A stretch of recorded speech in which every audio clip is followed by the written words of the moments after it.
د شاهین او یا د سپیخ کار کول جائز دی، خو فقها د هغې دپاره یو څو شرایط ذکر کوي. الب د سپي یا د شاهین د باز کار جائز وي چې کله په هغې کې دا شرایط موجود وي. اول شرط تا به د سپي له تعلیم ورکړی وي، تعلیم یافته به وي. تعلیم یافته معنا دا ده چې ته دا سپی د ښکار پسې خوشي کې روان دی، چې ته ورته آواز وکړي چې ستا په آواز باندې واپس راستون شي.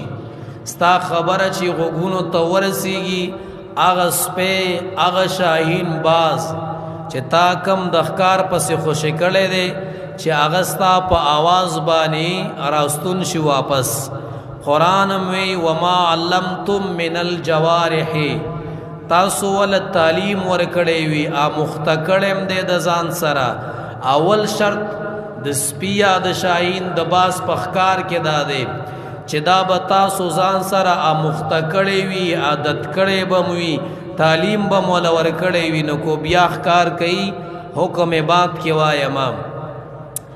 دویم شرط والا دا دی دغه سپی یا دغه شاهین باز دا به تا خوشي کړی، دا به په خپله خوښه باندې ښکار پسې نه تللی، دا به ته دې غاړې نه به تا پټۍ ازاده کړي او تا به خوشي کړی. نو کو دا ښکار کوي نو اوس ته دې ښکار کول جایز دی. او کو په خپله خوښه باندې تلی دی نو ګوره بیا یې ښکار کول جایز نه دی.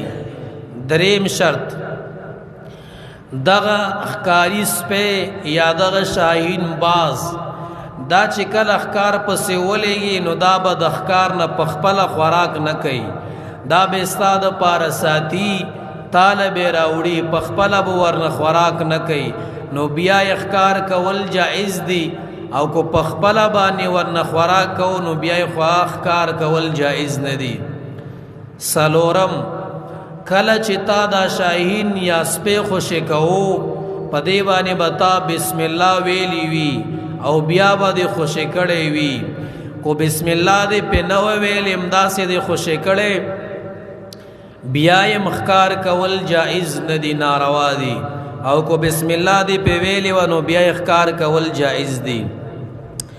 پنځم شرط د امام اعظم ابو حنیفه رحمت الله علیه په نیز باندې امام صاحب وی زخمی کولم پکې شرط دی چې دا سپی تا خوشي کړی دی او یا د شاهین خوشي کړی دی.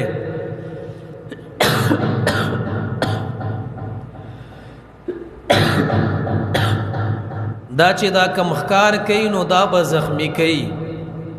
چې دغه 15 شرایط پکې موجود او تا ښکار په سپي باندې کوو یا په شاهین باندې تلاړلې، تا دا سپی خوشي کړی مم دی، تعلیمي افتم دی، خوراک یې ورنه نه دی کړی، بسم الله یې په ویل او زخمی کړی م دی، او ته چې هلته لاړې ودې کتل دی چې کوم ښکار کړی او هغه ښکار هلته مړ پروت دی. مثلا یو چیلی ښکار کړی وه یا یې بل څیز ښکار کړی، تا حلال کړی نه دی، بغیر د ذبح نه بغیر د حلالې نه اوس ته دغې حیوان خوراک جایز دی، ځکه تا سپی لیږلی دی او هغه سپي ستا دپاره ښکار کړی.